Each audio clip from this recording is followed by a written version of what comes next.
November 16th, 2005. History of Mass Communication. Michael Serradio, Will Michael, production company. So early digital art and the early computer pages. Textbook, textbook format by T.J. Smith and writing machines by Anthony Harris. So.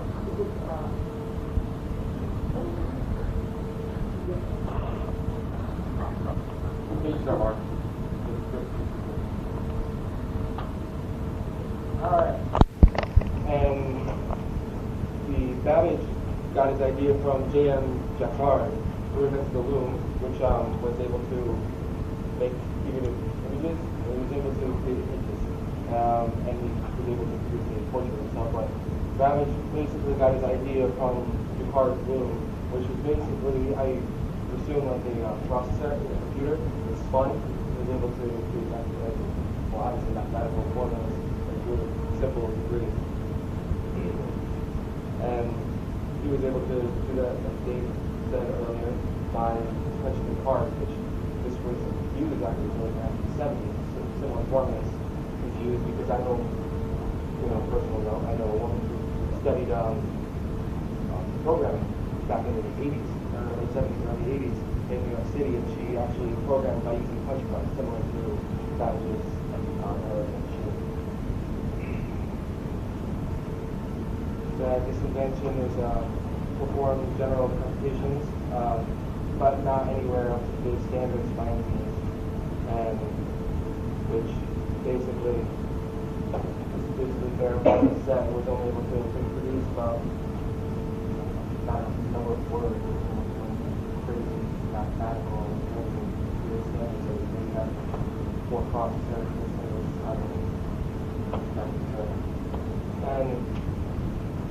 and this, from a quote from the book right now, mass media, the creation of this, the evolution. Mass media and data processing are complementary technologies. They appear together and develop side by side, making mass media society possible. And there's another, in the 19th century and the early 20th century, numerous mechanical and mechanical tabulators and calculators were developed. Gradually became faster, and they have to spread. My favorite author, Neil Postman. Yes. Are any of these machines around today, or were they destroyed during the war? Are they in museums? Were destroyed during the war. I talked about my computers that were made were destroyed because of the effect of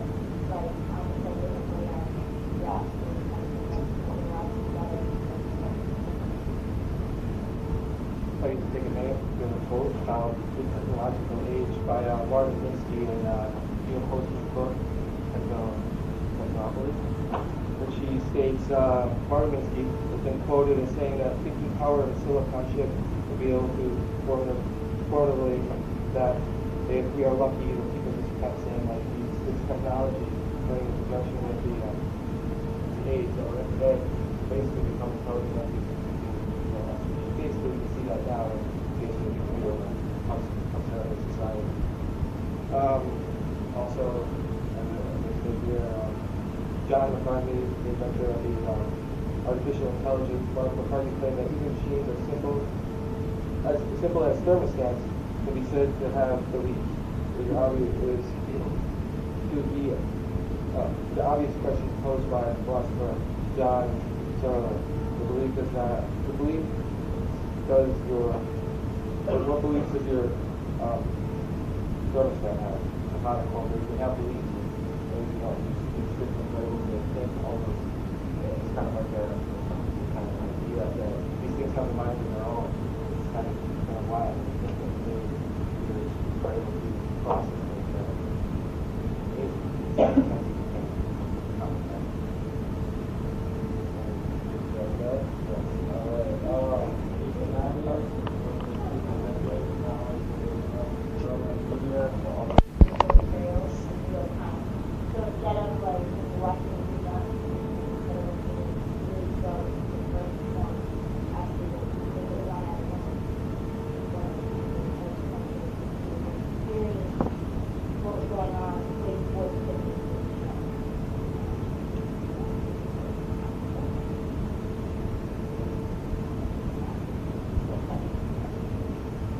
read an article in the Washington Post by Clyde Osborne, and he said that once the technology is introduced to society, people tend to forget what life was like before that technology was introduced.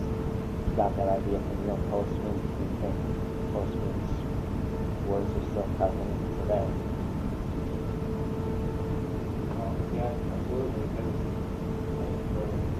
basic evaluation, watching the tour, seeing the kinds of metal. Yeah.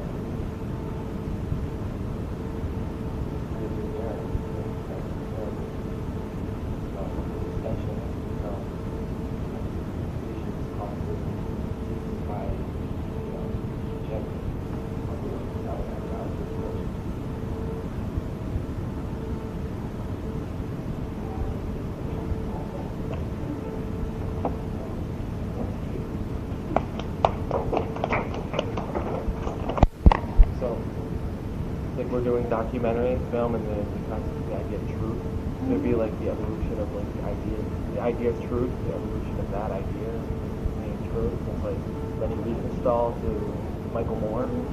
Yeah, that has to do with politics and it has to do with sociology, how media is impacting culture. So you kind of some sort of chronological history of university relating to objects of society. I'm from China. Where's that from?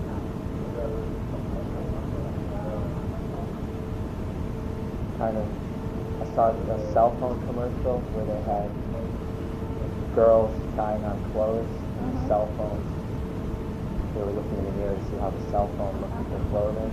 So not only is the cell phone used for speaking, but now they've successfully turned it into a style item. It's amazing how they advertise it. It's true. It's like you have some sort of sense of fashion, and all those cell phone carriers, those bags, those little bags, the leather, colorful things, so how enter people's awareness.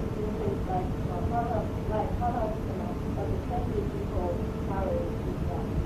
So those kind of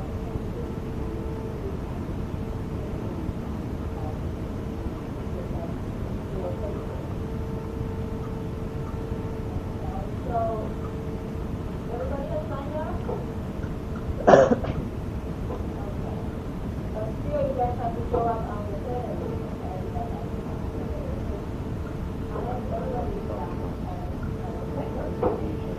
Did everyone sign up in the first meeting? Yeah, we mainly It will be 10 minutes before. Yeah, you have 10 minutes until the Develop like the whole thing, 3 steps of technology. Basically, the first step. Yeah. Cultivation of epistemology. It's being like knowing what you know or something. yeah, we can see like that. If you look back at from this perspective, on the spectrum,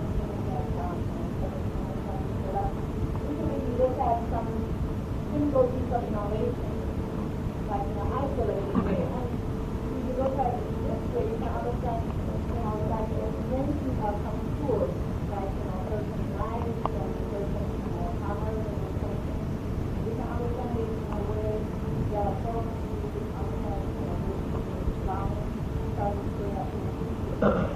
so that products and all these things are alike. The products are like the same. They have packaged food. People don't have to grow their own house or whatever. Is there any reference as an intermediary stage, like the nomadic people, where they, before they left the farm or the agricultural base, you had tribes that were, and the lifestyle was totally different. Right. So in history, in England, there was one transitional period from the agricultural stage to the industrial stage that, what we call like 1745, really time. Because the industrial stage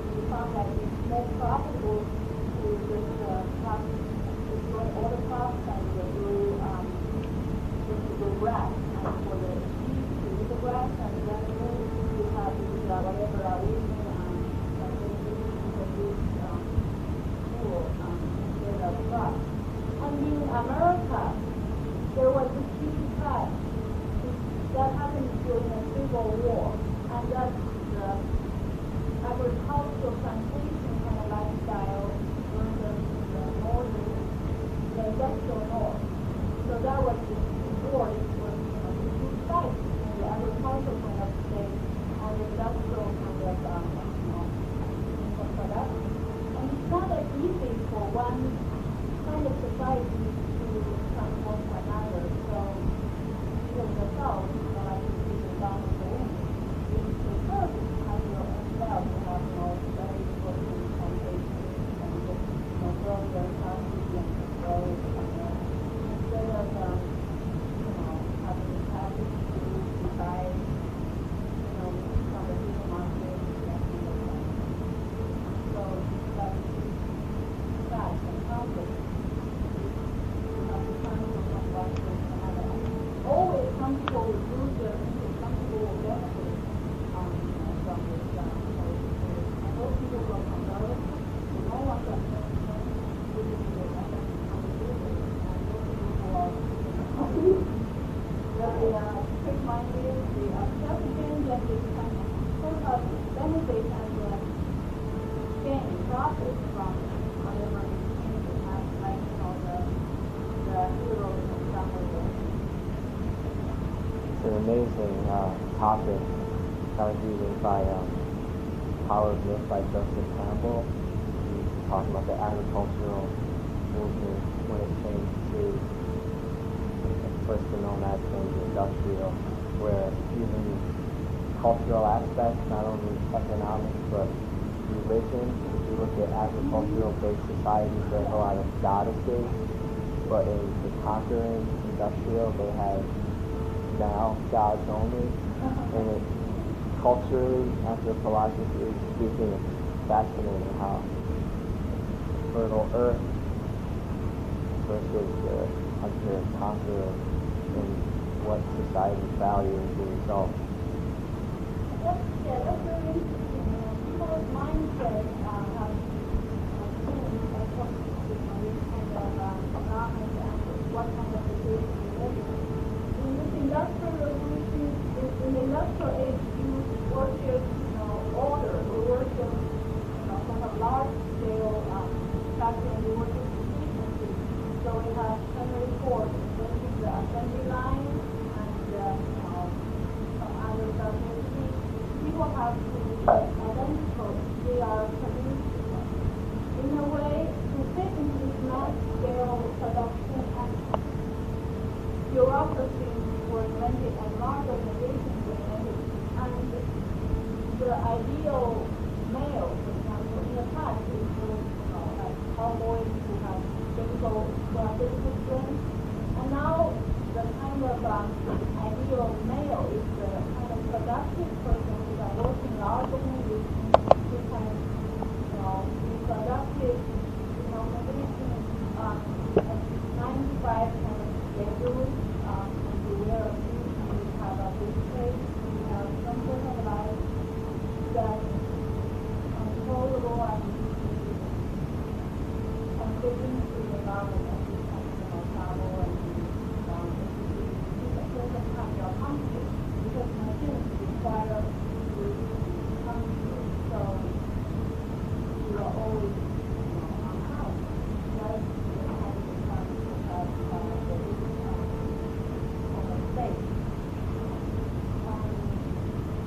And technology will develop, so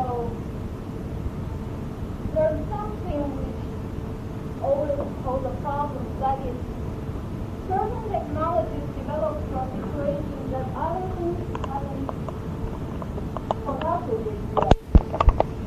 That's the dominant ideology. Okay, so the control revolution is some sort of phenomenon which happens before we enter the next stage. Before we click for this information.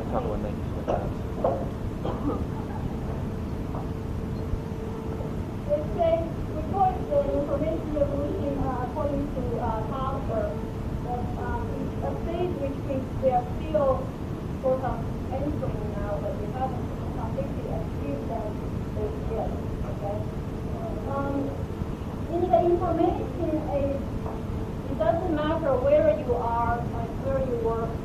it's not like the same like industrial revolution. Industrial age, you work in a factory, you work in a big company, you work in a big building. You know, dress up and you go to work and you come back at 5 or something.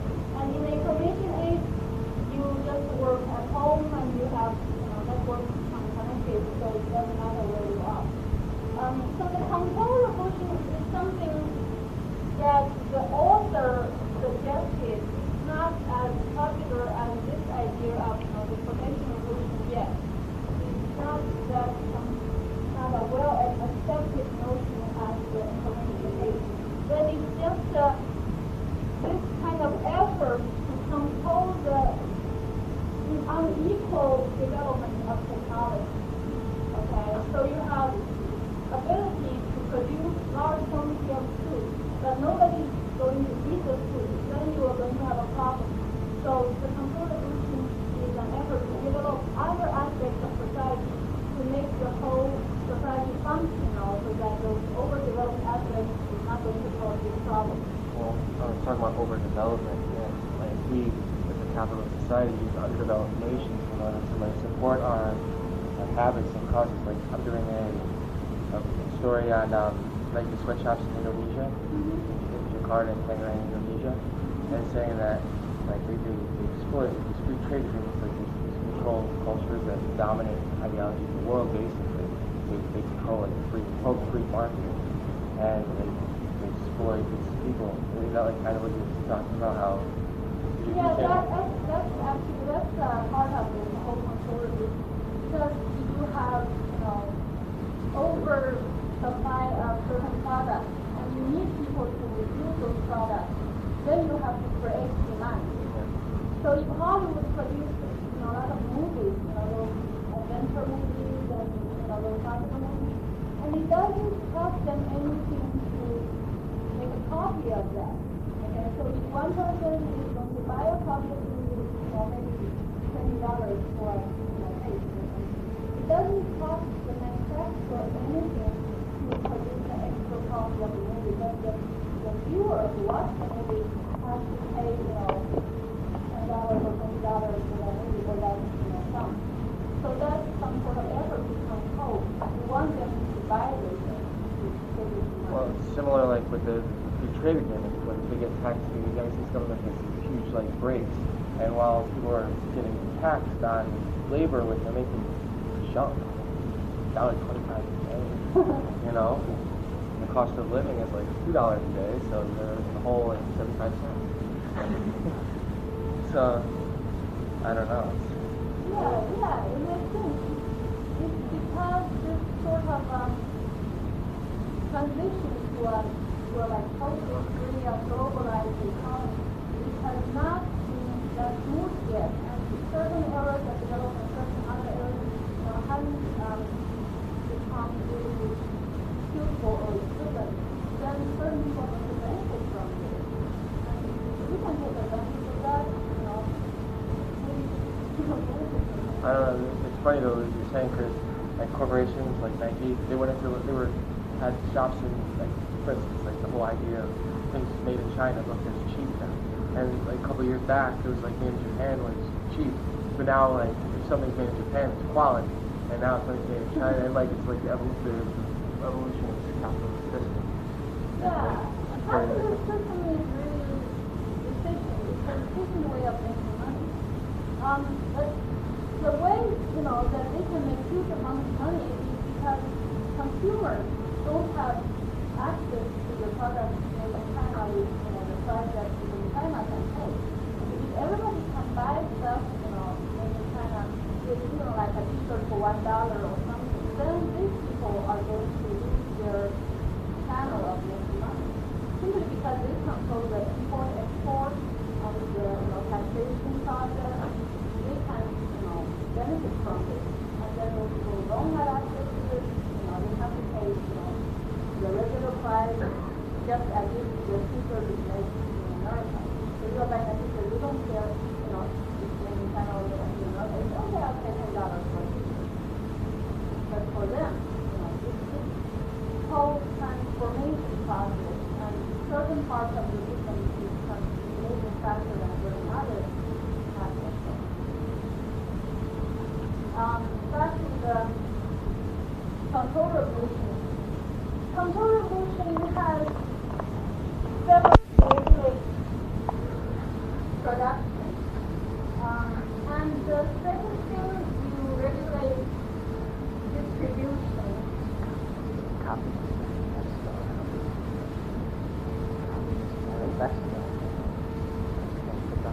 After you have large quantity of products produced, what can you do to ensure proper distribution?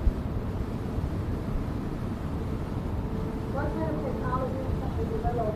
Railroads. Railroads. Okay, railroads. So you have Airplanes.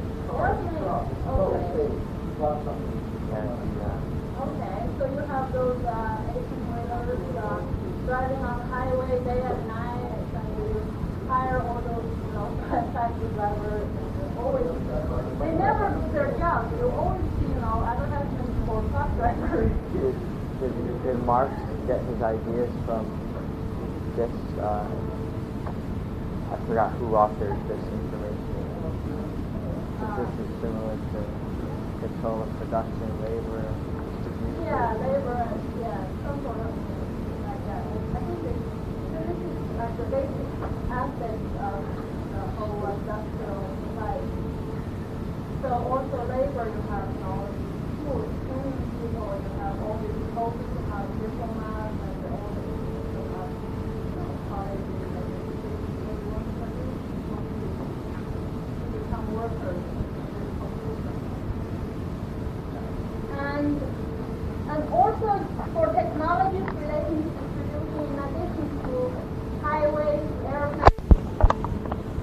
So the whole advertising industry and the market research industry has a means of telling people what's available and gather feedback about products. And that's the way for this whole computer business to regulate supply and demand and for this whole machine of manufacturing to run.